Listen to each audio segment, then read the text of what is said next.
Welcome to meeting number 472. We're going to do something special at the 500th meeting? We do whatever you want, Mr. Chairman. Not today, though. No discussion today. We have a quorum? Thank you very much. We have a quorum. So we shall proceed. Introductions, roll call. Minutes of the previous meeting. Anybody? Everybody's read them. Anybody want to make a motion? Motion to accept. Motion to accept it. Second. Any discussion? Any corrections? All in favor? Aye. Aye. Carried. Fiscal actions report. You've all hopefully had a chance to review the fiscal actions report. There's two. We'll do them separately. December of 2017 and January of 2018. Motion on the December 17. Motion to accept. Second. All approved? All in favor? Aye. Aye. Against? None. January 2018 fiscal actions report. Motion. Second. Made. All in favor?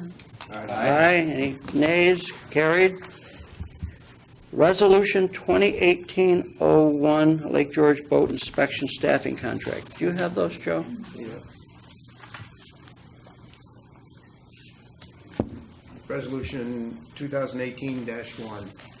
Whereas the Commission released an invitation to bid the temporary employment services regarding staffing for the 2018 Lake George Park Commission Boat Inspection Program, and whereas the invitation to bid was advertised on the New York State Contract Reporter website with bids due January 3rd, 2018.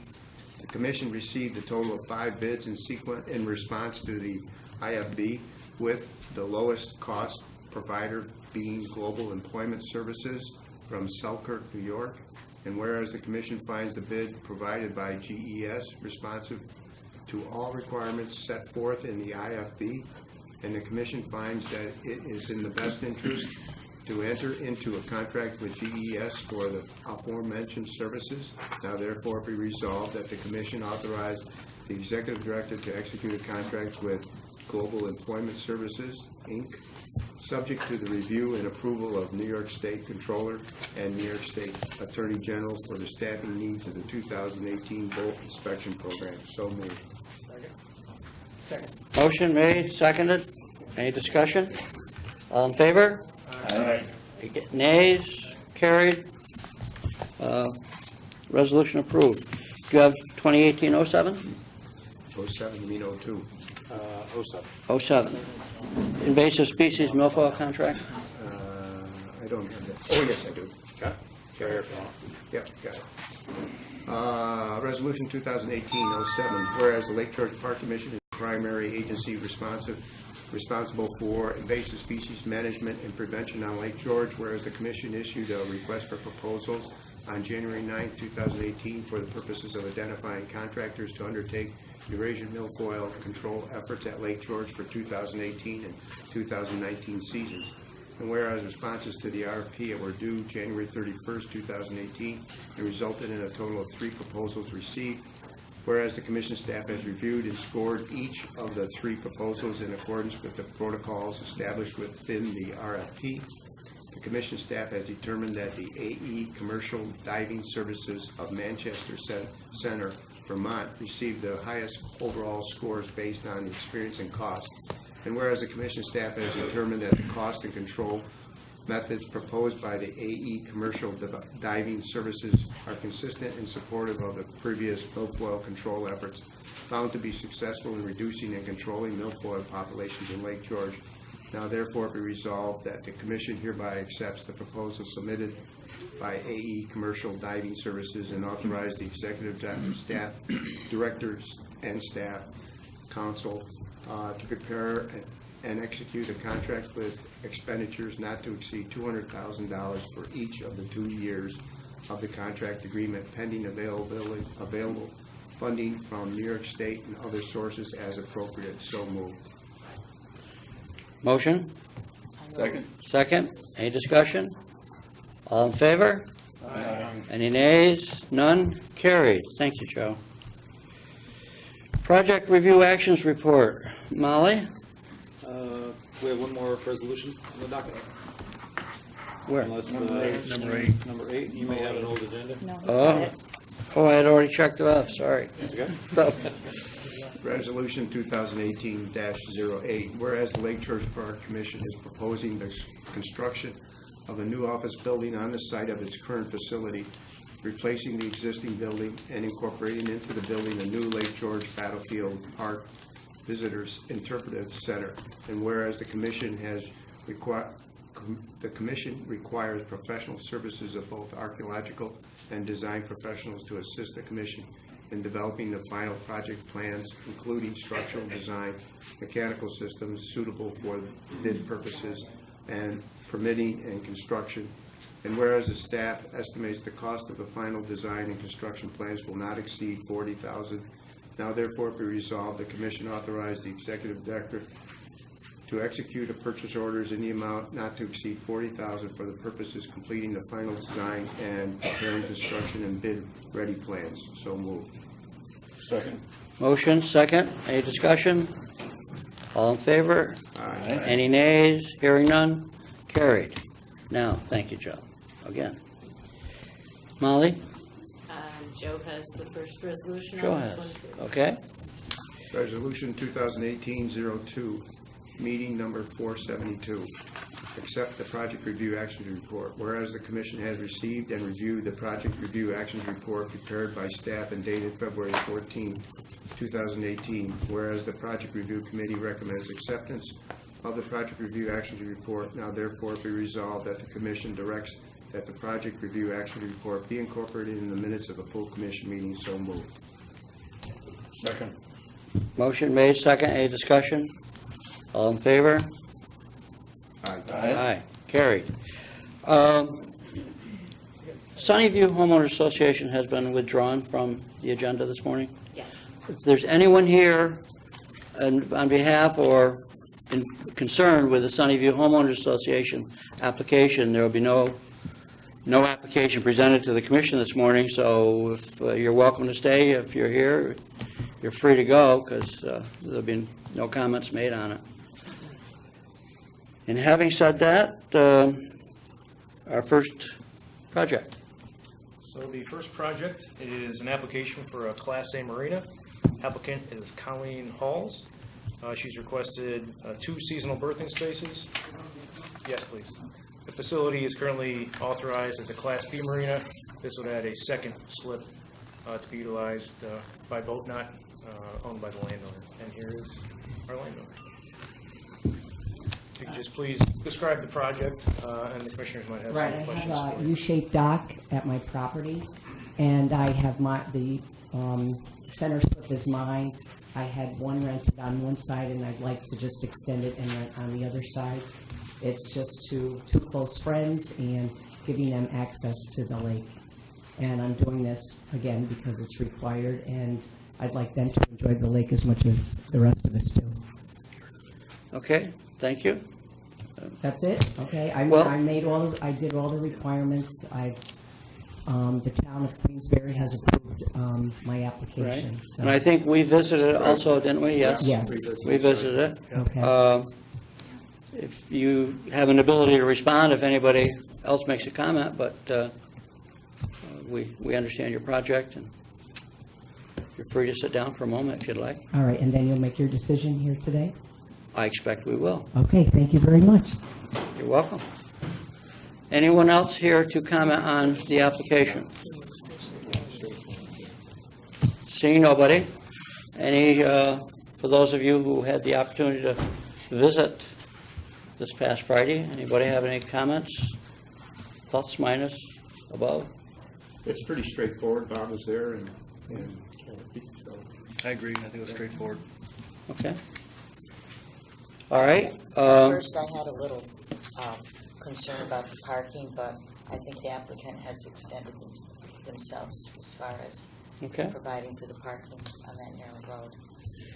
Do you have a resolution to read? Yes. Resolution 2018-03, application number 5234-3-18M1. Applicant is Colleen Hallis. Whereas the applicant has applied for a Class A marina permitting up to 2 seasonal berthing spaces. Whereas the Lake George Park Commission has reviewed the application, supporting documents, comments received, and other information which appears in the record. And whereas the Commission has made a determination that the project is an unlisted action pursuant to State Environmental Quality Review Act 6 NY CRR 617.5, and as lead agency for the purposes of the State Environmental Quality Review Act, has made a determination that the project will have no significant impact on the environment, and the action is considered to be a major project pursuant to 6 NY CRR 645-5.3, and public notice has been published and distributed as required. Whereas the applicant has demonstrated that the facility complies with the Class A marina requirements of 6 NY CRR 646-1.2, and whereas the Commission finds the project will have no adverse impact on the health, safety, or welfare of the public, the environment, or the resources of the park, will not alter the essential characters of the area in which it is proposed, will not lead to congestion in the park, and will not have an undue visual, cultural, or audible impact on the neighborhood or the park. Now therefore we resolve that the Lake George Park Commission hereby resolves to approve the above application as proposed. So moved. Second. Any discussion? All in favor? Aye. Any nays? None? Carried? You're all set to go? Thank you. Our next is the Harris Bay Yacht Club. I'm assuming that we have the large crowd is here, not just to see us. This morning we'll hear about the application. We must bear in mind this application was first presented to the Commission last May. So the comments that were made at that meeting are still on the record and are still applicable. We're going to hear from the applicant, and then we'll allow the commissioners to question the applicant of any questions they have, and then we'll hear from other folks who are either supporting or not supporting the application as it stands.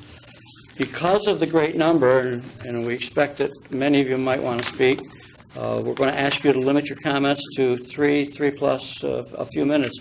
We just really aren't ready to take a 15-minute conversation about why you do or don't like it. Well, you can get your thoughts gathered together and tell us as quickly as possible to give your neighbors a chance to speak out for or against the application.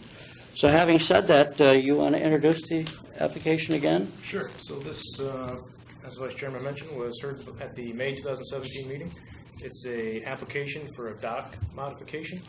The applicant seeks to increase linear footage of the docks, which requires variances from the Commission's regulations for offshore distance and number of docks. And the applicant is here to present a little more findings. Thank you. Excuse me, I'm just getting over laryngitis, so I'll be using this mic a lot. Okay. I'd like to introduce myself. I am the Commodore of Harris Bay Yacht Club. My name is Cindy Quaid. I am a lifelong boater on Lake George. I've raised my family on the lake. I've been at the marina for over 24 years, and we're quite proud of the marina. I had a PowerPoint presentation with this to go along with it, so I'll try to create the visual because there is no PowerPoint ability in here. We appreciate this opportunity to reopen the discussions that we had last year, and we'd like to highlight our proposal and address the concerns that were brought up by the board as well as our lakeside neighbors. Kind of going back to our history, for those who are not familiar with Harris Bay Yacht Club, originally was the Yard Arm. It's gone through several names over the years. And originally, when it was formed to be Harris Bay Yacht Club, at the time the grounds were unkept. There was no landscaping or anything like that. The property was a little bit in disarray. The concept was formed to create an ownership stake in the future of the marina. The intention was to provide boat owners a stable location by which to dock their boat and receive amenities that are not often offered at other marinas. The members at the club take pride in their ownership stake. Today, we have And again, I don't have a PowerPoint. I do have a printed version if anyone would like to see some of the changes throughout the years that we've done. We are and we continue to be a very unique marina on Lake George. We are a not-for-profit. We are essentially an HOA, which is a homeowners association or the equivalent thereof. We have an inherent set of guidelines and restrictions. We are 100% member-owned. Each member is deeded a slip, and that slip restricts and limits the maximum boat size, and it is the club's policy to maintain those restrictions and guidelines. The grounds are maintained. We have a full-time staff. Landscaping is maintained annually and throughout the season. There is a restricted use of the club. We have a written set of rules and regulations, and we continually abide by those. The board is established to make sure and ensure those things. Buildings are continually maintained, and as a not-for-profit, all the revenues are to support the facility to the optimum standards. We are also a service to the community. We offer a public ship store with minimal markup. We have a full-size marine mechanic right across the street. We provide emergency service with our on-site workboat. We have emergency channel that's manned during operational hours.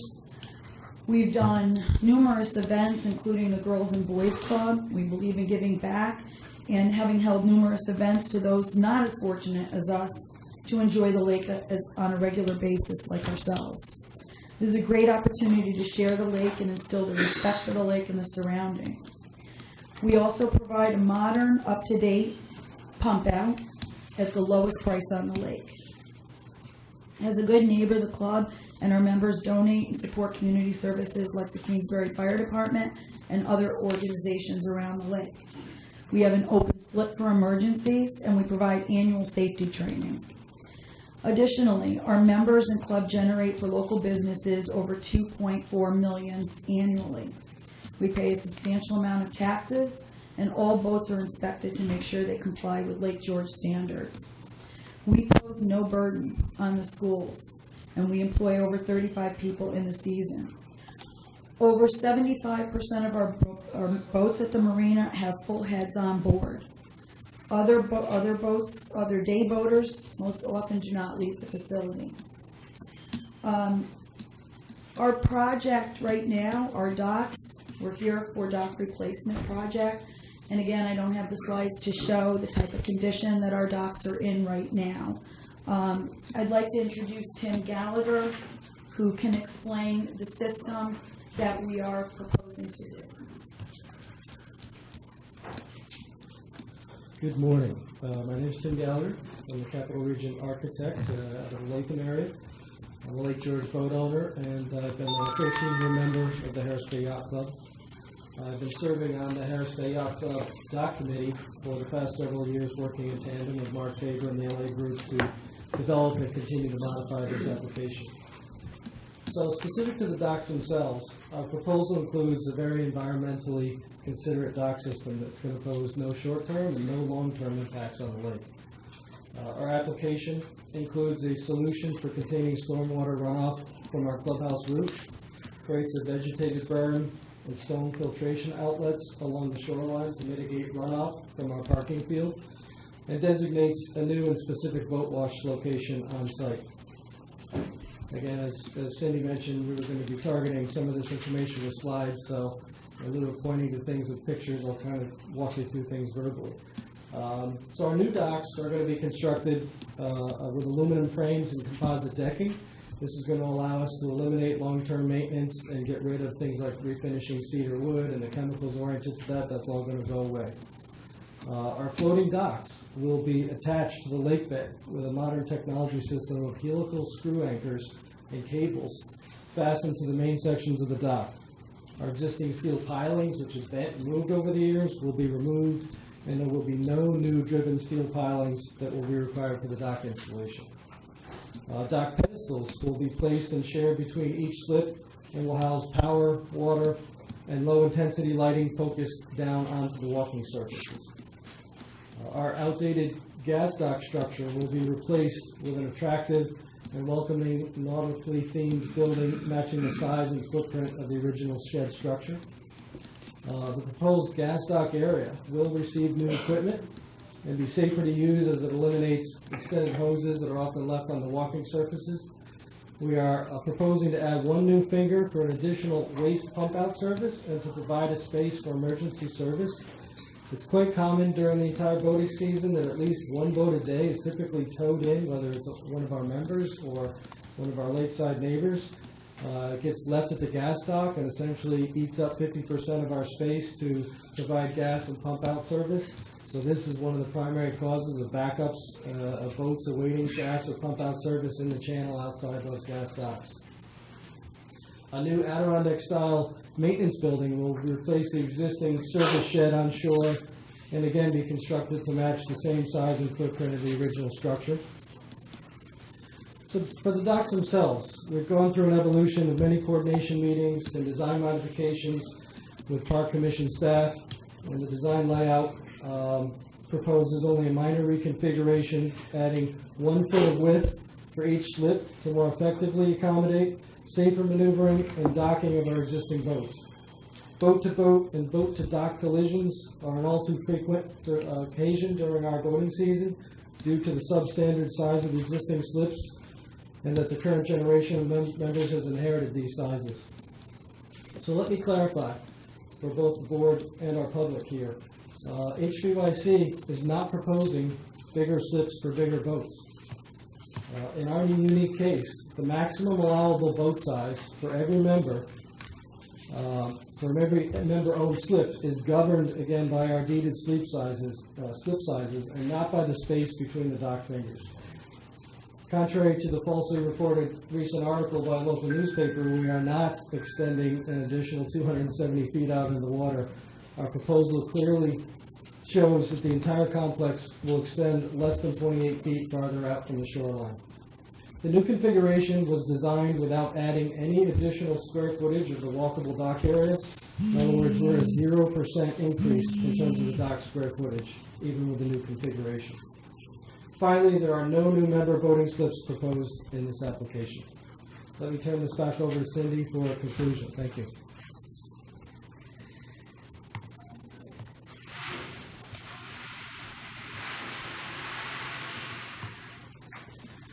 Again, we are a not-for-profit. All of the revenues go back into the property, go back into the maintenance and beautification of the grounds and the care of the project. Cost of a project like this is obviously significant, a dock replacement, as you can imagine. And one of the comments in the past was that this is a self-imposed hardship, and I'd like to explain that. In the past, sales of Harris Bay Yacht Club owned slips brought in, at the time, much needed income. The wood at the time was fine. The flotation devices were failing and in need of replacement.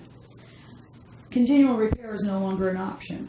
Replacement is our next step. Replacing kind is not possible, nor is it good for the lake. We will go back into debt to pay for this project, and customizing the project to match all dimensions of the existing layout will increase the cost at a minimum of 24% on what is projected to cost several $1 million, which is substantial. We are trying to match the current layout as much as possible with a modernized standardized system of components. This project will not change the intensity of the use of the land. The project will not alter the characteristics of the area and will not lead to congestion. We are not increasing the number of boats. This will not result in a change in traffic. In fact, it should lighten traffic and improve gas and pump out docks with improved gas and This project will not require any additional use of energy, and in fact, it'll conserve energy by newer technology. The project will have no impact on public health, safety, or welfare of the environment or the resources of the park. It will not impact water supplies or waste treatment.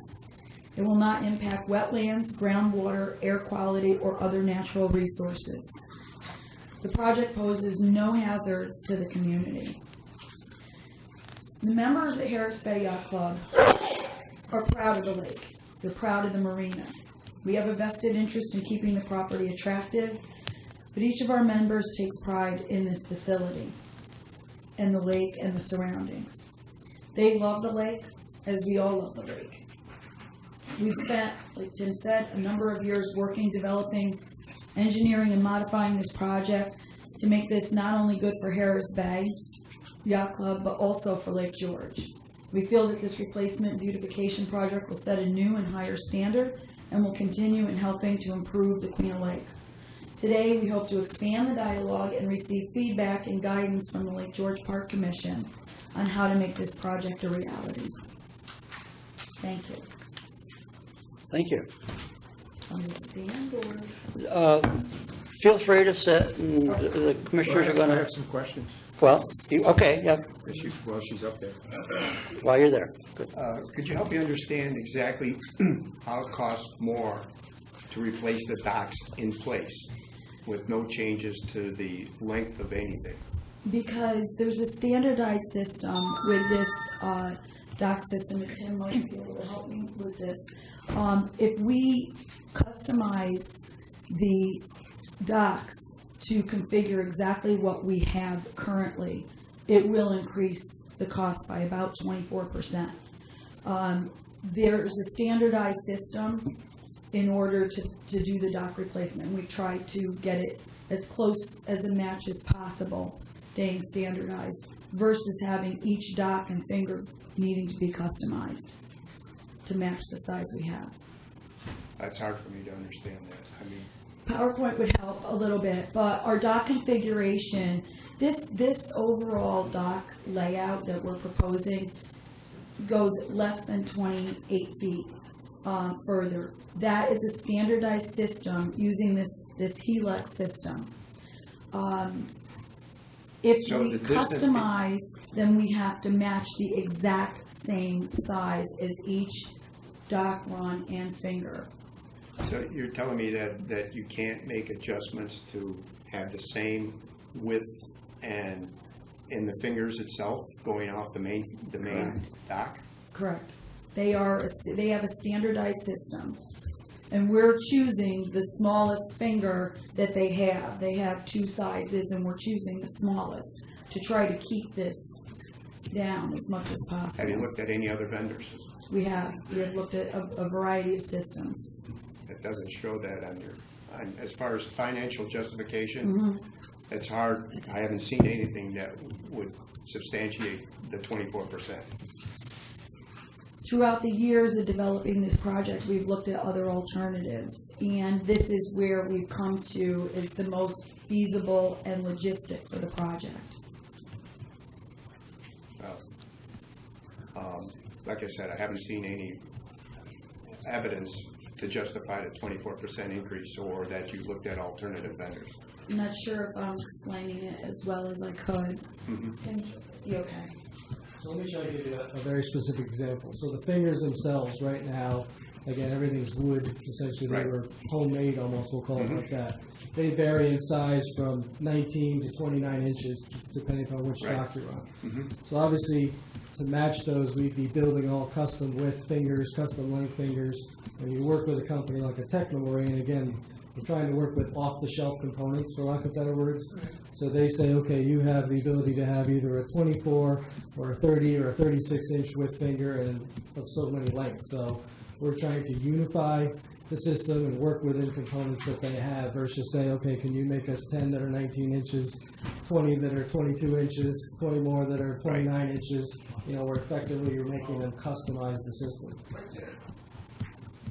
But Tim, since you have a system that's standardized and you're working with known widths of fingers, why can't you make those docks the same length as what you have if you standardize the fingers on each dock to meet the needs of that length? Not sure I understand the question. Well, your docks are longer than they are now. The new ones are supposed to be longer, right? In some cases, in Right, some, exactly. yeah, I mean, again, we literally have And to I'm go- looking at your schematic here that tells me that it has the superimposed new docks on top of the old docks, and they always end up longer. But I don't understand why the width of the fingers makes a difference for them. That's just one of the components, meaning again, the main dwarf arm itself, again, there's varying widths that are available. Each finger, again, there's varying stock widths that we can work from, none of which match exactly what we have there now in terms of the size. So you're trying to pick what's a... Yeah. Right, I understand that, but it looks to me like one of the reasons why the docks are longer is because the width of the slip itself is bigger. Correct, yes. The proposal, again, when you look at the space between two fingers, we're adding 1 foot per slip, which is what's pushing us out further from the shoreline. Correct. 6 inches on each end, each It's side. 1 foot per slip. That's right. Yes. 6 inches here, 6 inches there. Yes. No, per slip, Well, so he's per got slip. 2 So feet. Between fingers, it's 2 feet. He's got Okay. two slips, Two and slips, there's two ours fingers, 2 feet each finger. wider. So it's really a foot on each side of Yeah. the boat. Did you It's a consider, foot per slip. Right. So the diagram indicates that they're actually, the fingers, the new proposed fingers are actually smaller in width. In than- most cases, they're smaller than what we currently have, that's correct. And that was, again, this back and forth for trying to, keep our square footage basically at net zero or less. And then obviously to give us some accommodation for our maneuverability and safety factors. So, I'm still not completely understandable. Sorry for all the questions here, but, the fingers look like, I'm talking about the slip fingers, are about the same, or less than the current ones, In many cases, that's correct, yes. as far as the width goes. Yes, And so you're telling me that the main finger has only certain slots that can go in? How come, I don't understand how the proposed is larger than the existing. again, we're proposing to add 1 foot per slip. I know that, but if you don't add 1 foot per slip, Yep, can you build it that way? of course. So then, why can't you replace in place? Because you just told me you can move the auxiliary fingers Yes, out, and they're adjustable. They are adjustable on the main. So your main goal here is to give a foot to each slip. That's one of the goals, correct.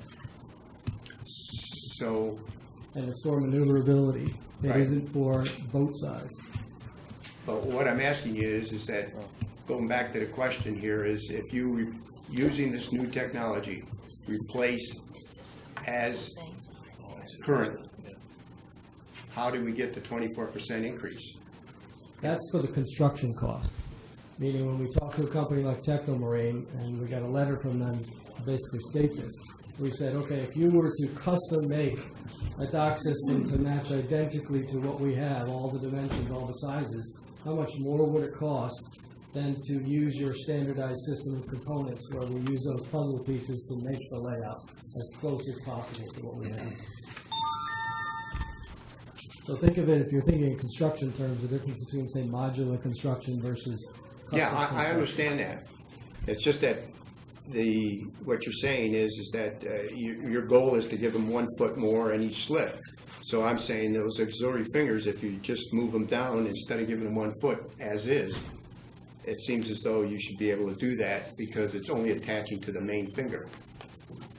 That's correct, yeah, they can be moved. So I think it sounds like if you standardize the fingers and you run that off the mains, you won't have Right. that expansion, Right. and you shouldn't have the increased cost, I think is what the commissioner is asking. The increased cost has nothing to do with pushing out further in the water. We're still the same square footage of dock area. Right. The cost is the difference between saying to a company like Technomarine, can you custom make a dock system to match exactly what's in place now, versus can we use your standardized widths and components to make a layout as similar as possible, but also adding our 1 foot per slip. They're saying they'll sell you a 24-inch wide versus your necessary 19-inch wide for less money. Correct, absolutely. But on the diagram, it doesn't show 24 inches here. But I just use that as a Right. pricing example. I understand the concept. Right, I understand the concept. It just doesn't show that Right. on the drawings or from the discussion that I saw. Did you consider reducing, to stay within the existing footprint and reducing the number of slips to make it fit? we can't. You can't just sort of eliminate owners from the club and say, okay, we're getting rid of 20 people to make the dock system smaller. Do you have These are all turnover and owners. attrition that would facilitate that? I'm sorry? Do you have turnover and attrition that would facilitate that? It's not like that. Yes. There's ownership. Turnover is ownership selling to another owner, not back to the club. But they could. You could. The club could buy. I looked on the website this morning. You have 7 slips for sale right now. The club could invest, buy that back from those owners, and therefore reduce the number if you wish to. Do all of this and stay with the footprint. It's not as easy as just saying, okay, we're going to eliminate A15 and readjust the configuration of where people are. You know, it's not like you can just say. It would be difficult, but it would be. Very challenging, yes. Because people buy specific locations, and we're trying to eliminate, certainly in this proposal, moving people around in any way. But in 2005, you owned 17 slips. Correct. So what has been just discussed has been a possibility, in fact, a fact, in the past. So at the time when we sold those slips, that was to derive very much needed income. At the time, the flotation devices were in need of repair, and the proceeds from that went into repairing. The wood of the docks was not the issue at the time. Technology was not where it is today either. But our main objective was that is we put the money back into the club and repaired the flotation devices. So that asset's no longer here. And again, purchasing slips, we have a number of slips, a number of members which pay dues, which supports basically the club. And again, we're not for profit, so all these proceeds go back into our club. This does not go into any type of reduction of anything else, which I think is good for Lake George. Minimizing or reducing, like Tim said, just picking. You can't pick slips and say, well, I'll take this one and this one and this one, and then all of a sudden the puzzle comes together. It doesn't really work that way. And in addition to the cost of that, the loss of revenues for those member dues is another significant factor. But I don't even think that that's a possibility at this point, to start buying back slips to make it work. Jim, you have any questions of the applicant? Well, my first reaction is anybody that lives on the lake and has a dock, sooner or later is going to be in the repair, replace, and upgrade business. But in this particular situation, a grandfathered situation, I think they have to stay within the original footprint because it sets a precedent. And if we go anywhere else on the lake, then we're going to be hamstrung with it. So I really believe I understand the need, but I think they have to stay within their footprint, Okay. the grandfather footprint. Bob? What, Oh, I'm sorry. You want to? I was just wondering, does the club own any of those slips out right now? We have one slip for emergencies, and we keep So you that. own one? We only have one, and that's all it's for. Could you talk about the extra gas pump? You want a second gas pump, is that correct? At the end of the... We had originally proposed that to relieve any congestion in the bay, because there are, again, people do come down. I mean, there's a substantial wait at times, so we are looking to improve that. So that affects congestion by having Well, it this one. relieves congestion. Relieves congestion having a second one, right? I think, ultimately, we'd like to have that extra slip for, pump outs and things like that. And the tank for that gas is on shore in a regulated tank? Oh, it's a dock, it's on the dock. It's on the dock? Yes. Okay. The tank? The tank is. Okay, tank, I'm sorry. Sorry. Thought you meant the pump. The tank is shoreside, The right? tank, shoreside with a pipe, and then that's in a regulated tank. And would that tank be increased in capacity then as well? No. Okay. Kath? Wait a sec, so you're proposing let me just get this straight, two berths or two, where you can just come in and get your gas. And pump But, out. but you're gonna keep the same amount of gasoline storage. Fill it more regular. Okay, so just to make it less congested, yeah, so you'll have two areas, so you'll have two, so you'll have to have two hoses, Two separate. two separate pumps, yeah, but you're gonna not increase the amount of gasoline that's on the premises. So that would be a positive from a congestion standpoint to have both of those there. And would you do that, would you attempt to do that just regardless of the outcome of the We're variance? not able to do that regardless, no. Why is that? We don't have the space. The dock we have currently could not accommodate that. The other side, the south side of the slip looks like the same size dock. We have a finger that goes out that houses the gas pump. Boats come in on both sides. Right. So there's really no ability to change that if we added another pump at that dock. No, I'm not saying at that dock, at the finger south. There is no finger south. It shows the direction right here on the map. Yeah, they could do that. They would have to change the width, the length of what would be looking at from the dock looking lakeside. That would be To the left. the port side of the dock. Right. There They'd is have no to make that slip. shorter, and then they'd have to delete a slip on the other side of that. Well, just have it on one side. Right, exactly. Right. But if they moved that right back where it was, This they is could what do they it. They have to had. give up basically Well, 2 slips. is there, If they added 6 slips on the end of this thing. hang on, guys. Okay. Is there a slip that, you're referring to a slip and they say Can I that take a there's look at that? a finger? Okay. 'Cause I'm not sure. Okay. I think while you're Here's the looking drawing at with the this, overlay. Your gas pumps are over here, right? Let's go That to the is original the, one. Let's go back to the original one. okay, Here you go. okay. So it'll pop up fresh. But here's the pump right there. Why can't you put a pump here? There's a boat, that's a I know, slip. That's a slip that's Correct. owned? That's its own slip. Ah, okay. Okay, But, Okay. that defines that. Yeah, but this don't is forget, if we went out on the end, here we are, this is superposition of that.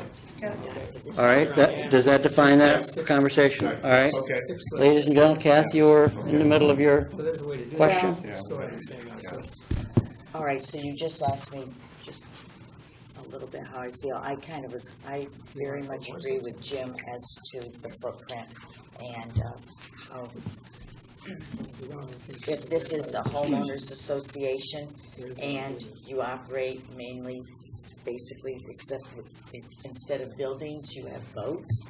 And I was on the planning board for the town of Queensbury for so many years, and we'd go out to Assembly Point, Rockers, whatever, and everything had to be rebuilt on that footprint. And to me, we can't alter the character of that bay by, I feel, by accepting what you've proposed. I totally understand that you may need to upgrade the dock. It's the wood is, deteriorated. You need some new materials. I do think that you might be able to figure something out by putting in 2 pumps. That might help. But as far as extending the length of the dock and the width of the berths, I just can't go there. Mr. A McConnell? couple of questions. You mentioned that there are restrictions on the size of the boats now. Where is that defined? We have a prospectus and it is in there. And when they purchase a slip or membership, they get a certificate. And it is clearly defined. We have a method in which we measure the boats and we strictly adhere to that. So it's no different than a deed. You're given your survey. You can't go beyond the property bounds. So you would change the deed? No, we would not. The We size would of the not boat? change the deeds. The width of the None of boat? that, no certificates would change. So the width of the boat that's presently allowed would be the same width of the boat Correct. that's future allowed in the future? There's no change in that. So if I purchased the slip and then came in with a bigger boat, you're gonna tell me You to, wouldn't come in with a bigger boat. You wouldn't get that far. how do you enforce that, I guess? We enforce that any slip that changes, if the membership changes, we always make sure we know what that boat is before it gets launched. We inspect every boat to make sure it complies with Lake George standards. We make sure that it complies with our standards. And we drop a line and we measure the slip and there's no variance on that. So just to follow up on that, because we have people all the time that do stuff on the lake without permission, and we have to enforce those. So how do you, if someone came in with their slip, would you say you got to leave? Yes, absolutely. We have the right, even on a member, if a member purchases a boat that doesn't comply with their slip, they don't bring the boat doesn't get launched in their slip. Okay. Second question, you mentioned that this marine tech company with a 24% increase in cost, you have a letter that says that? Is that in the That should be in record? the application, that was, I didn't see it. I didn't see it. we have that letter. You can supply us with a Because letter. we did request that from them. Have your home ownership fees, your annual fees, accommodated capital improvement costs on your docks, look like an amortization table might? So at this time, we do have a special assessment that we're trying to allocate the funds. We will have to assume debt again to pay for the project. It's Mr. Mason? I don't want to beat a dead horse, but I go back to that 24%. I just want to make sure, in listening to the discussion, that I'm clear that the 24% is building-specific dock widths. Moving them in and out is not impacted. So therefore, you could, if I'm hearing correctly, you could buy the dock that fits closest to the size that you currently have, and then set them to match the widths that you currently have, and it would not incur any additional costs. The 24% would disappear.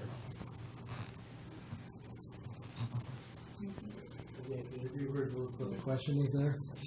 You could buy the dock, the slip dock, well, actually, all of the docks, that closest fit, the system that closest fit to what you currently have, or even smaller. Like if you have a 26-inch dock and they make a 24, so you buy 24-inch wide slips, and then you set them to match the current width of the slip.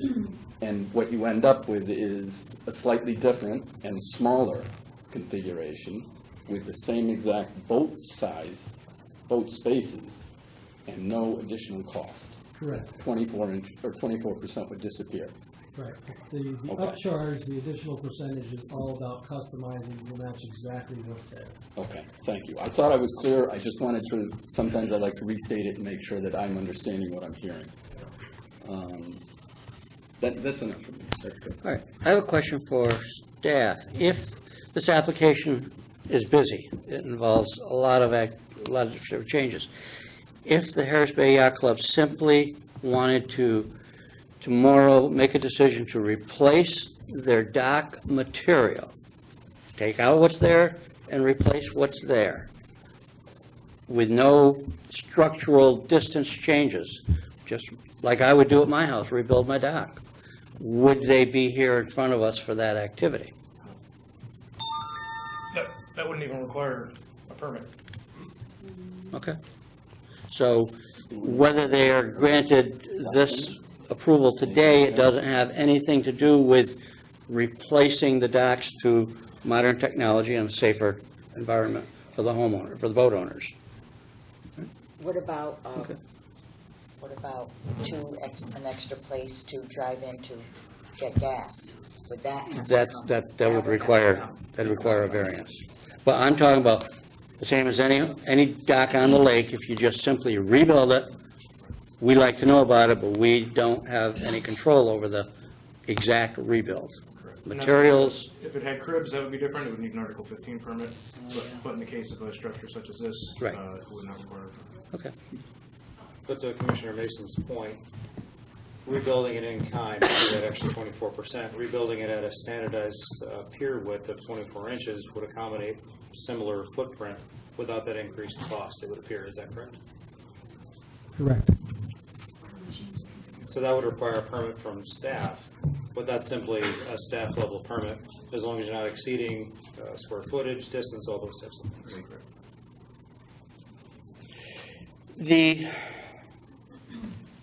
The mountain you have to climb, as I see it, is that it's a big operation there. You certainly personally, you too, and whoever else there from your organization, has no control over whether I, as the operator of a 32-foot boat, coming and entering that harbor in that bay, has any knowledge of operating a 32-foot boat. But that's the sin that you bear by 271 of you being smart enough to buy a condo dock on Lake George. So that's your battle, and I don't know that that battle is passable for you. I think what people are going to ask you to do is go ahead and rebuild your marina as it exists and do what you need to do as personal property owners and tax-paying people. If I were to go to rebuild my dock at the house I owned until a couple of years ago, I know that I couldn't get an expansion like you're talking about. I've yet to go to a marina that unless I go early in the morning, which was my habit, where I could slide in and buy gas. I'm trying to think of a multiple pump location marina on Lake George, and I right now can't think of one. So yeah, 2 pump spaces would be nice, but yet nobody else has it. And very candidly, don't think I'm letting the cat out of the bag, is whatever we do here today as a commission, somebody else is going to ask us the exact same question down the road. And while we deal with each application as its own application and stand on its own merit, we're continually looking at the future. When's the neighbor going to come knocking on our door? And if we turn them down, do we have grounds or whatever? So those are the mountains you got to climb. If you can, you've answered all, I think. I have one other question. It just crossed my mind when you mentioned the boat size issue. There is one very large boat that I've seen docked there, and I'm not sure if it's an owner or a rented one, and I'm not sure if it's there temporarily now and then. I think it's there now stored. I can speak to that. Okay, I don't know what size it is, and well, my question was, I looked at all of the different dock sizes, and I'm not sure if I've got right what the biggest dock size assigned here is. I think it's 36, but no, 40. 40. But that boat is much larger than 40. Correct. So we have the ability to launch a couple of the larger boats, and there's 2 of them on Lake George. They do not stay at the marina. Okay. They are serviced there. So when I've seen it there, it was there temporarily. It was there getting service. That's I thought maybe that was the situation. It is not. It's not okay. Permanent. There was another boat that came in last year. Before it was launched, and again, not staying at the club. Okay, thank you. What is your largest boat at the club? 42. 42 by 14 is the largest slip. Okay. And those are, minimal as far as how many we have. All right. We wanted to. If you have nothing more that you can think of to add to. I have one more question. Okay. Sorry to harp on the boat, but that chart that you provided that had the list of all the boats and their sizes, are those deeds, is that, the deeds that reflect that, are some of the deeds could allow bigger boats? You understand what I'm saying? I'm not sure what you're asking. So you have that list of, the different sizes. Is that chart accurate to what the deed says, or can some of the deeds have larger boats, but they're just not being used that way? There are, I think, 2 slips that could have larger by maybe a foot of width only, but the configuration of it is kind of dysfunctional. So there's like a 26 by 10 slip that could be 26 by 12. There is no 26 by 12, and there's 2 slips that could do that off the top of my head. And how were those originally set? I don't know. I don't know. Yeah, It just I'm is sure the you way it Right. fell. Okay, Um, thanks. So, I have one more question Sure. here. I'm reading your proposal here, and the option is replace in-kind alternative. And what it says in this paragraph, as a result, this alternative was dismissed because it simply does not meet the needs of the dock owners, ability to dock newer style and wider boats, threatens their ability to achieve a reasonable return on their investment, does not improve ingress or egress at an individual boat slips, and does not remedy the high traffic and safety concerns in the area around the gas dock. The point I'm making is that you even claim here that you doesn't meet the wider boats, which which is what's going to happen if we go with your proposed alternative. well, wider boats are not going, like I said, the deeds are not changing. We're not permitting wider boats. We're not increasing boat size. We're not changing that. Going to a 24-inch finger, because our only other choice is then going to 36. 36 is really going to push this out. But going to 24 and giving that space in the berth kind of helps with that safety issue as far as making it much easier for that same size boat that's used to a 30-inch finger or 32-inch finger. Yeah, well, the problem I have is that you have the owner of a slip, let's say it's 10 by 30, okay? And so he buys a boat, and his boat beam is 8 feet, okay? So he fits in his slip really nice. There's foot on each side. Then he decides, my neighbor's got a bigger boat, I'm going to get a bigger boat. So he gets a bigger boat, and he finds a boat that has a 10-foot beam, exactly the size of the slip. So he has no space in between his neighbor or the finger. So that's what you end up with. Well, there is still space allowed, even in that deeded footprint. How much space is it between the I two believe slips? It's a foot in between. Okay, so it's a foot in between. So what you got is 6 inches on each side for the bigger boats. And your Now, so bumpers- it's a self-imposed problem that I just did is I could put in a boat that's only 8-foot beam, and I have a 10-foot wide slip. So I'm happy and I can get in and out of it all right. But if I put in a 10-foot beam boat, now I have no space except for the 6 inches between myself and the neighbor of my foot. So I've got a self-imposed problem here. Right. Self-created. Right. Yeah. And you mentioned HOA, and rightfully so. Many, and probably most HOAs will have, if you're seeing an advertisement for a property there or whatever, a boat size limitation, such as Cannon Point. They're limited at 24 feet per boat, which automatically, I think, takes in your beam. Jim? Mr. Chairman, our mission today is to act on the application as it has been presented. We've yet to hear from the public at large. I think we are drifting into being an engineering firm. Right. And I don't think that's our job. The same accusation I've made in the past. So I think we need to hear from some people. They have to make some decisions as to whether they want to continue or perhaps even consider redoing this thing. Commissioner Nisha, the friend of the public, why don't you folks take a rest? And people are going to be saying things, and if you want to take some notes to respond individually to an individual comment, you'll be allowed that time. Can I throw one question at the commission? Of course. So obviously, we understand completely and clearly your concern is expansion in whatever definition you use. Obviously, we have expansion. That's my personal, I'm not speaking for the commission. Well, I'm talking generally. Obviously, most have a concern in terms of how far we're going out further, and in our case, potentially, how much we may be looking at changing the width. So just for clarity, if you were to look at redesigns to try and stay within a footprint, is that literally the footprint of exactly what's there? Is that the footprint of the very outer reaches? Because we don't have a perfect rectangle for a shape for a marina. So there's a couple different ways we can look at that in terms of staying within the very outer box versus staying within the exact shape of every dock and finger. Let me see if I can answer that with out counsel grabbing my arm or leg and telling me I'm wrong. We're going to hear from the public next. And we're going to try to, I don't mean to use the word control that issue, but there's a lot of folks that want to be heard.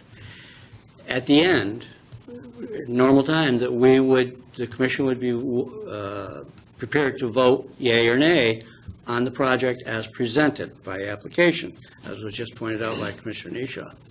You, the applicant, would have, if you felt the wind was blowing in the wrong direction, the opportunity to request the commission to table your application. If the commission granted your tabling request, then I presume you could legally go back and change your application, amend your application. I'd have to confer with to staff, but they could redo a new application Well, if they table, then they can revise. and then bring it to you and have you review it and then bring it back to the commission, or they can withdraw completely and present a new one. So you'll have the choice of throwing all in and winning the big pot, or leaving your shirt and going, as they say in Monte Carlo. Okay, thank you. Now, how are we going to handle those of you who, I saw one hand go up already a long time ago, and I ignored it. Why don't we do this? I'm going to start here. I'm right-handed, so I'll start left-handed. And I'm going to ask anybody in the first row, second row, third row, fourth row, and then we're going to go back, and we're going to end up with the front of this side, my right, as the final short speakers. And if the person in front of you, and I'm going to be blunt here, if the person in front of you talk about blue being changed to yellow, please don't get up and talk about blue being changed to yellow. We'd like to have as many ideas, pro or con. Maybe there's some supporters here, hopefully. So the first row, you have, okay, let's start with the second row. Anybody like to speak? And please step to the mic, identify your name and your community where you're from. Jim Beatty from Hague. I'd like to speak against expanding the dock footprint. I totally support the commissioners who think this would be a horrible precedent. I think these boats didn't get wider in storage over the winter. I've been in the boat business since '59, I think. When we started, an 18-foot boat was all you needed on Lake George. Now it's probably, to be comfortable around Bolton, 26, 28, whatever. So boats have grown, the problems have grown. So I think, the problem with the slips is self-imposed to a large degree. So that's my big thing. I would say in the 24%, listen to that word exactly very carefully, because that probably means that every piece has to be non-standard. Now, a clever designer can probably ask the vendor for, 100 pieces that are 2 inches narrower and get them at exactly the same price. So thank you. That was a minute for a reference point for the rest of the speakers. Still working on the second rows. Anybody speak? Okay, third row. Ma'am? Hi, my name is Karen Casper. I'm the owner at Harris Bay Yacht Club. I think one of the things that we're not considering here is the fact that you can't pretty much put an 8-foot beam boat in. 8-foot beams aren't really much existent anymore. The common now standard is 8.6. So in my particular slip, if you have 2 8.6 boats, we have very little space to come in and out, maybe this much space in between the boats. Is that self-imposed? I don't think I could buy an 8-foot beam boat now that I would be interested in, or most people aren't who are at the yacht club. So that extra couple of feet is just for safety for me. I can't increase the size of my boat, but it's just to give me more safety going in and out. And your type of slip is a double slip with 2 boats and there's water between you, not a finger. Right, water in between. And each slip is like that. Okay. I think almost all of them, I'll say there's 2. So you have boats that are pretty tight, and I can't do anything about that. So that increase would just give us a little bit more safety going in and out. Okay. Just a point I wanted to. Thank you. Next in that same row, anybody? I I'm not even gonna go off the microphone, it's just a quick question. Would you please identify yourself for the My name record? is Mariella Mosman, I live in Bolton Landing. I'm just wondering, how does Harris Bay measure the boat, the length of it? What is your, we go from the tip of the boat? We go to the pulpit and we drop a line. Okay, so how do you measure that? The stern. The transom? So you're not counting the platform? They have a limited amount extra for snowplow, so we limit that as well. Okay, thank you. In that row, anybody? Go, you, sir? Okay. My name's Mike Shear. I'm a resident on Harris Bay. I went back through your documentation, your 500 and some pages worth of documentation, and I saw no major changes to the project, so then I went and I looked at the letters. A quick cliff notes on the letters. There were 3 letters that were neutral, neither support nor against. 2 were from property owners on the bay. 1 was from a Harris Bay Yacht Club owner. 24 letters are for, and 69 letters are against. And 1 letter that caught my attention was the Lake George waterkeeper, who is not in favor. And this is a Lake George approved association, i.e. it's something that is there to protect the lake. So you should really consider what the Lake George waterkeeper said. That's it. Thank you. Thank you. The 1, 2, 3, 4, fourth row back there. We're all set. 5th row. Is there a 6th row? I don't have very good depth perception. There's a hand. Welcome to come up.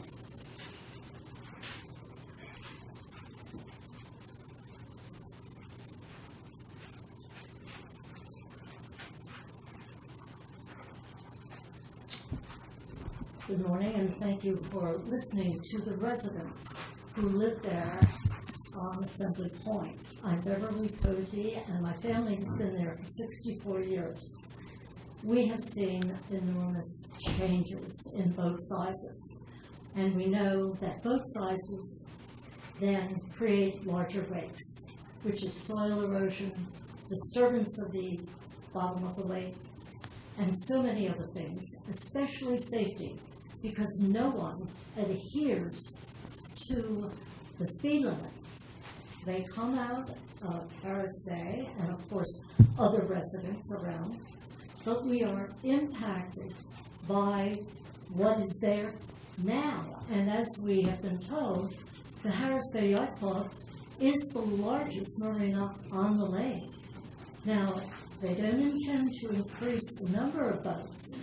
However, the size of the boats is a great concern to us. And we pay a lot of taxes, and it's very disturbing to think that our property will be further eroded in this project with larger boats. Thank you, gentlemen. Thank you. I think we're swinging across the aisle. Are we all set on this side? We're swinging across the aisle. Back in the back, coming forward, your row, sir. And next row, there's a hand up. Counselor.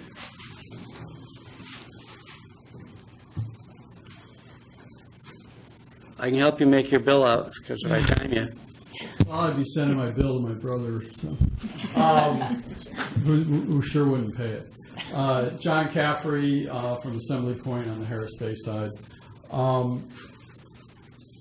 We've been there since about 1970. Before that, we had a boat at what was then the Yardarm in the late 60s, early 70s. At the time, that boat was 26 feet long. At the time, it was one of the largest boats there.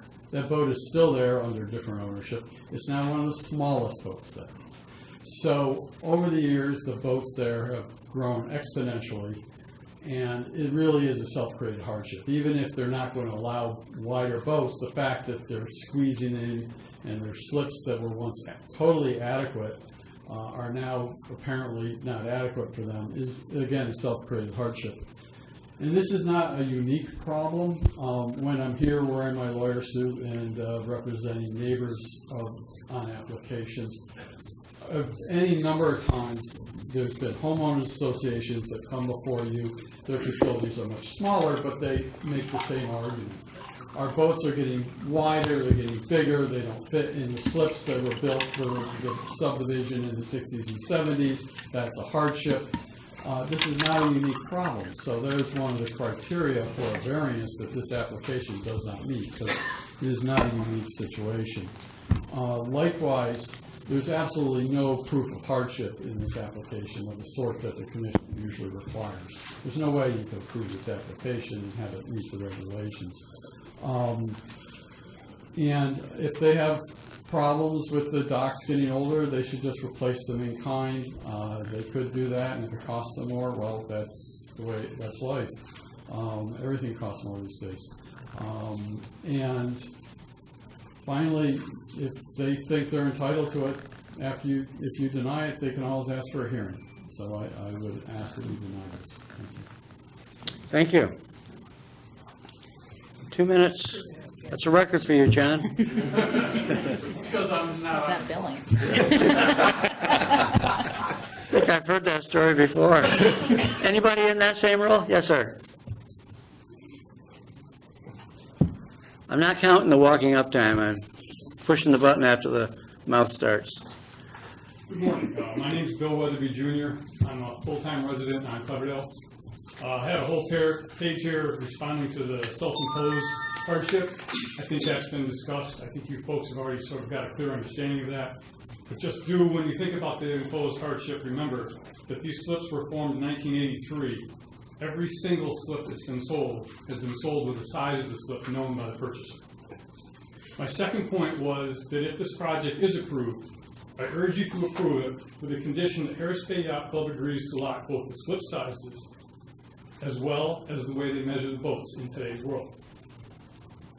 Harris Bay Yacht Club has been adamant that this project is not about allowing bigger boats.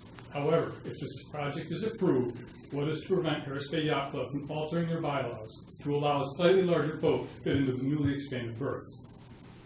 Per the State Environment Quality Review, dated May 10, 2017, at the very top of the second page, it states customers' vessels are required to be contained within the specified dimensions unless written approval is granted by the Harris Bay Yacht Club Board. Precedent for allowing boat sizes to increase was set in 1989 when Harris Bay Yacht Club passed a resolution that boats of 24 to 30 feet were permitted an overhang of 5 feet. Boats of 32 to 42 feet were permitted an overhang of 6 feet. This resolution allowed boats to grow outside the deeded slip and therefore no longer contained within the slip's specified dimensions. Likewise, Harris Bay Yacht Club could institute a revised measuring technique that would allow them to rationalize the larger boats fitting into the same size slip. Again, Harris Bay Yacht Club has stated that this is not for larger boats. This is not a project for larger boats. If this project were approved, we could assure that by adding the stipulations mentioned earlier.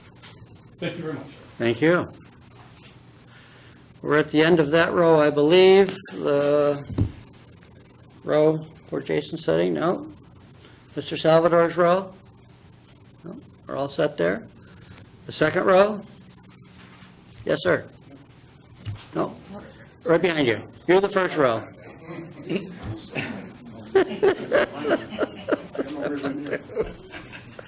My name is Ray Kraft. I own the property right adjacent on the east side of the marina. I've got two reasons. One, I've got a piece of property that's been on the market for 9 years. And because of the marina, as it stands, I can't sell it. It's a 2.5 acre lot, pre-approved, cleared, new docks. Nobody will touch it because the marina's there. Now, the second reason is probably 30 years ago, between this agency, lawyers, and my grandfather, there was signed papers allowing the last dock at the marina to be put in. as it stands right now. I have all the legal papers if needed to be submitted. So that dock, no matter what goes on here, if I have to go back to court, stands as it is because it's grandfathered. It cannot be changed. It can be redone.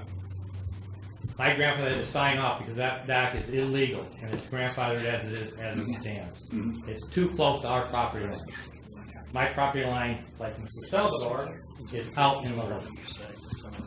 So if anything is done, that dock cannot be changed to be any closer to my property line or reconfigured. So if this committee would like to have some of the copies of that stuff, which you should already have in your file someplace, I'd be more than happy to submit. Any comments? Are we aware of You should. any such? Maybe a question for Joe. I was not aware of that, so I'll take your free offer of paperwork. Could you submit that paperwork to the office, Mr. Pratt? I will. Thank you. Yeah. Thank you. Appreciate the information. Yeah. Okay. Now we're to the first row.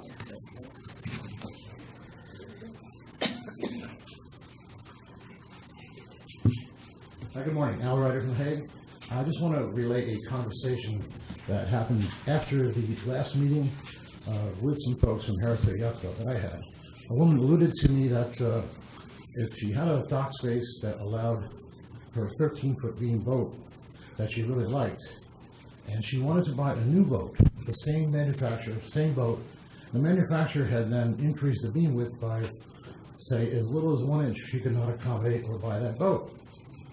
So this myth about not wanting to expand, I think, is just that.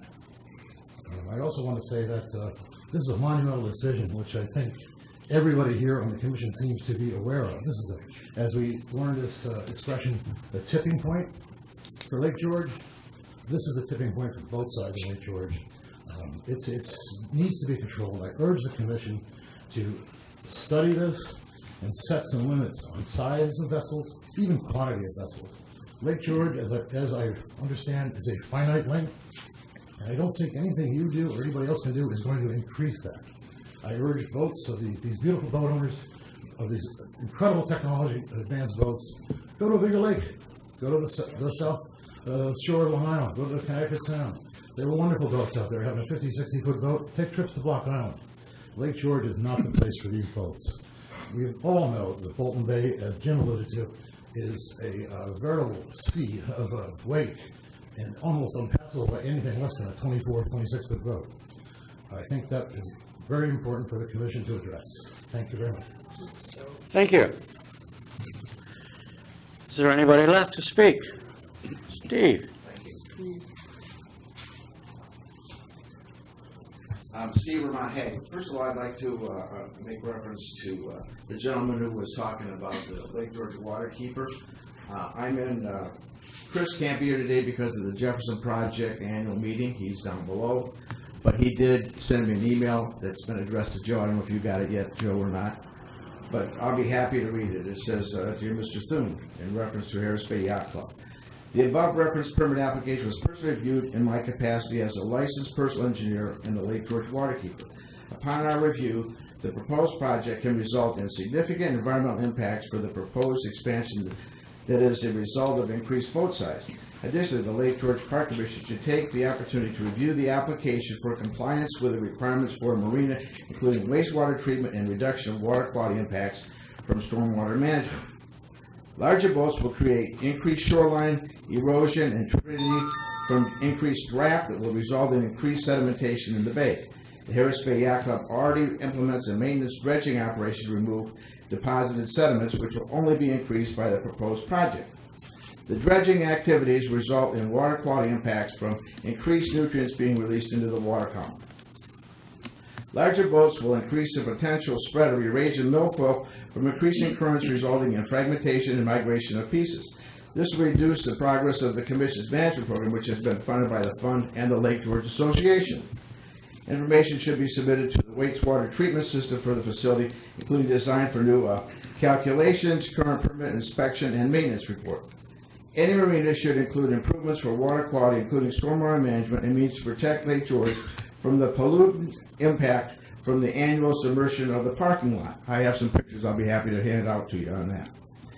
The applicant failed to provide justification for granting the variance since there is a feasible alternative to the variance will result in environmental impacts. The Lake George Waterkeeper recommends that the Commission deny the requested application based on the listed concerns and amount of public concern. The Lake George Waterkeeper looks forward to working with the Lake George Park Commission to defend the natural resources of Lake George and its watershed. Thank you for your cooperation. Sincerely, Chris Novinsky, Lake George Waterkeeper. And that just came today, Joe, and I'll send it to you.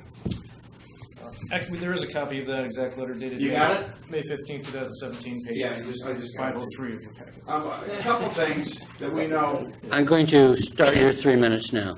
I'm done. Oh, No, okay. that was for Chris. No, I'm saying I'm starting. Okay. I took Chris for 2 minutes and 28 seconds, and you get 3 minutes. Well, thank you very much, Ken. I appreciate it. This is the fair place. You're a good man. I'd just like to hand over some more signed statements about the application review. Joe, you've got about 250 of them probably from people in the North Basin. Here's a few more that can just add to it. And again, we know what they're requesting you guys to do to try and make sure that this doesn't go through. The other thing too is Jim, I think his grandfather clause is perfect. We have a marina up where I live that I'm a member of. We try to put longer fingers in, denied. Basically, it's the same thing. Instead of presidents denying us, I would think it's the same thing here. The other thing I'd like to allude to is it's never been mentioned about the length of the boat. Keep talking about the width. And John, I know you tried to address the length thing. And another gentleman said they went from 26 to 42 or 48. And the way they measure is doesn't make any sense either. If you have a boat and you've got a pulpit on, you want to go to the back of the boat to the end of the engine. Isn't that pretty much standard how you measure a boat? Seems like they're getting a few 5, 6, 7, 8 feet extra in their measuring standards. That's probably wrong too.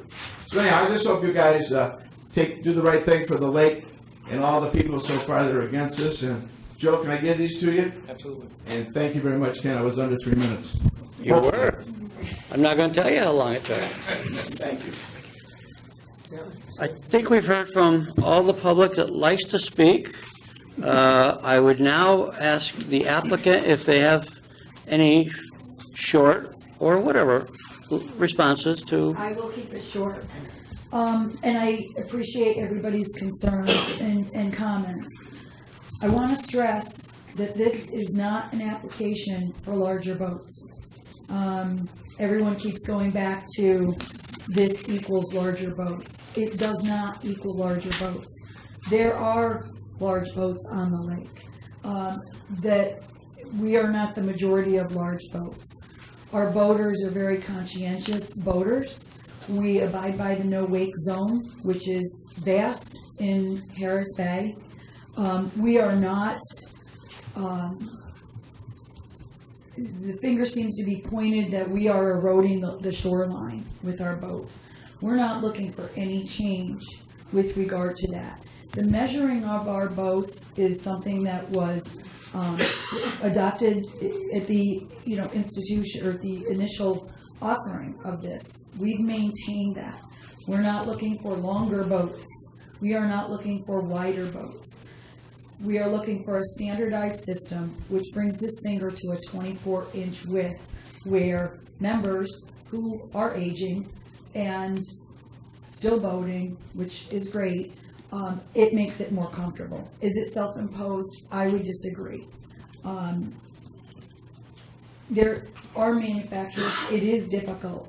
The Lake George Park Commission does not regulate the size of the boats. Harris Bay Yacht Club does. It's an almost impossibility to go to manufacturers and start telling them how to design their boats. It is a lake. Boating is allowed.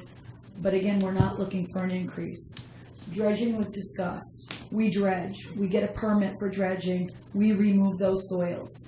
That soil is tested. It's permitted. We don't do anything outside of the guidelines. And that is also good for the lake, that we do that.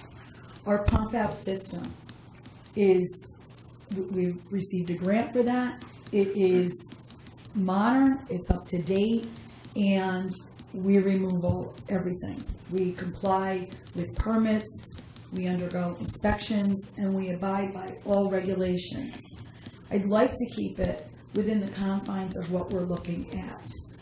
And the reason for the extra width in the berth is because we're looking at a standardized system, which is a 24-inch, and it does make it more comfortable. I don't believe that's self-imposed. I think that that's an evolution. And I understand the weight of this application on the board and what it means. What we're looking for today is not for a decision, we're looking for guidance. What can we do that is acceptable, given our situation with newer technology, systems? I do not believe that replacing in kind is good for the lake. I wish we had a PowerPoint presentation we could show you. This is an absolutely beautiful project. I don't believe it devaluates anyone's property. If anything, I would think that it would enhance it. It really is state of the art, and we're looking to hopefully get some sort of guidance on what we can do that's reasonable.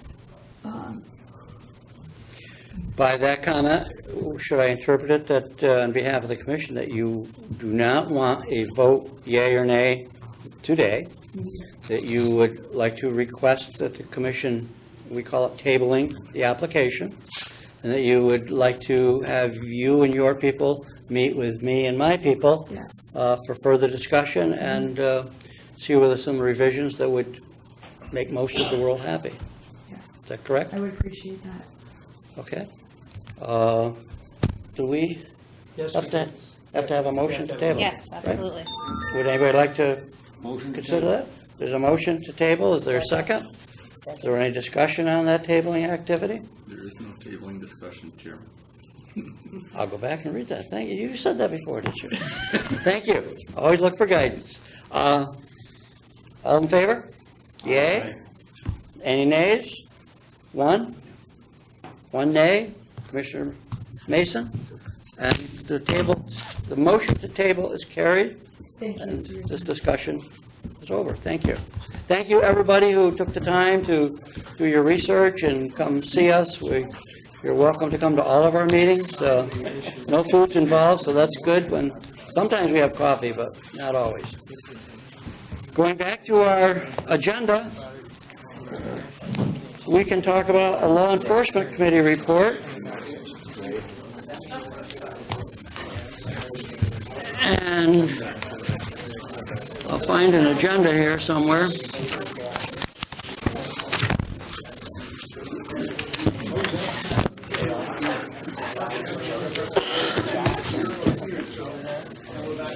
need a 30-second timeout. Yeah, we'll get a noisy lever timeout. Yes, Al?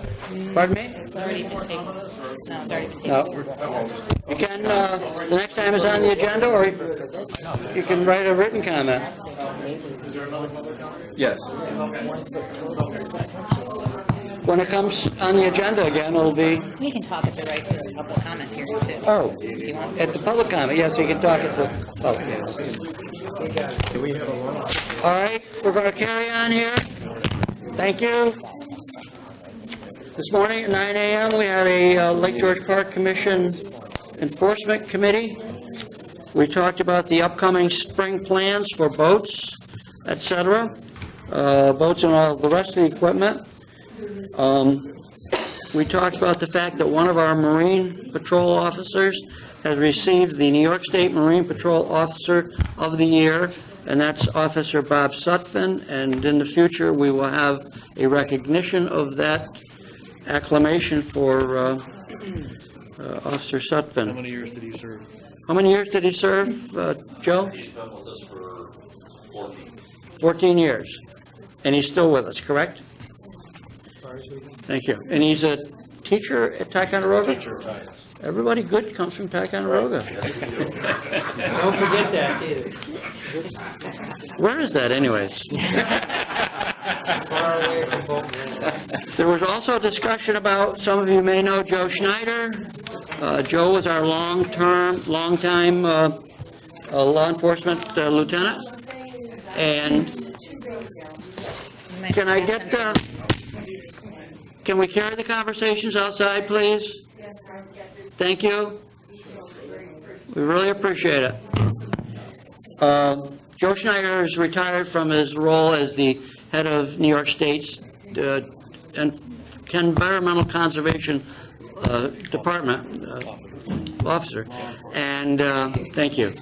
And there's going to be if any of you are interested in going to his retirement party, check with one of us and we can give you the information. And the other cases that we discussed in executive session had to do with some penalties and some enforcement actions that we're taking, and then we adjourned. So we have a resolution that says about that. Do you have it, Joe? Resolution 2018-06, whereas the Law Enforcement Committee met February 27, 2018 to review matters pertaining to the Lake George Park Commission, Marine Patrol, and the Commission's law enforcement program. And whereas the active law enforcement cases and their status were reviewed in executive session, and whereas the Law Enforcement Committee has reported on the results of that committee meeting at this full commission meeting, and whereas the Law Enforcement Committee recommends acceptance of this month's law enforcement report, now therefore be resolved that the commission accepts the report of the Law Enforcement Committee. So moved. Motion? Second. Seconded? Discussion? All in favor? Aye. And nays? None. Moving on, public comments. We'll reverse the trend and start from this side. I just have one comment that I'd like to bring up, and Joe, thanks for the great job. I just want to comment, you've done a great job out in the North Base, we really appreciate it. Thank you very much. I noticed in Joe's report too, when he was checking votes for making sure that the systems were sealed and stuff like that, they mentioned that, they have like 270 some slips. If they have 75% of their votes have heads on board, that's about 202 votes. I think last year you guys checked about 458 votes. So the question I would go forward, and maybe when you're talking to them again, would see if they have any kind of a pump-out record at their dock to make sure that the votes that they say are self-contained are being pumped out, not all of a sudden coming back and what happened? So it might be a good thing to have a pump-out law to ensure that the votes are not leaving any kind of lake. Thank you. Thank you. Mr. Ryder? I just, one thing bothers me here, that's for Chairman Young's recommendation, when we had this meeting last time, which was a year ago or? May. It was suggested that they table this application, same as you suggested today, and it was tabled. So what has happened in the meantime? Let me say that Commissioner, neither Commissioner Young nor Acting Commissioner Parker suggested we table it. I told them that was an option if they wanted it. Stand correct, obviously, yes. But they did table. And then we got a notification that the application was back with no changes.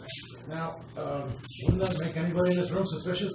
That certainly made everybody around the lake that cares for it suspicious. You didn't do yourselves any good by that. They're already gone. But I suggest they all maybe should learn from the water quality groups that are around them of what people do and care about this lake and want to do, and maybe before even going to you, participate in trying to save Lake George and preserve the legacy. I think they're way off base here, but that's just my opinion. Thank you. Thank you for your opinion. Mr. Salvador. Good to see you. Good morning. Had a lengthy discussion about boat length. I believe the boat builder is required to specify the length of the hull when he applies for a hull identification number. And that length continues for the life of the boat on its registration. It's sometimes referred to as the nominal length, but that's the easiest thing to use when you expect to measure the length of the boat. Thank you. Thank you. Anybody else want to make a public comment? Last chance, going, gone. I'll entertain a motion. Motion. Second. Motion's made to adjourn and seconded, and All in favor, I think, and we are hereby adjourned. Thank you, everybody.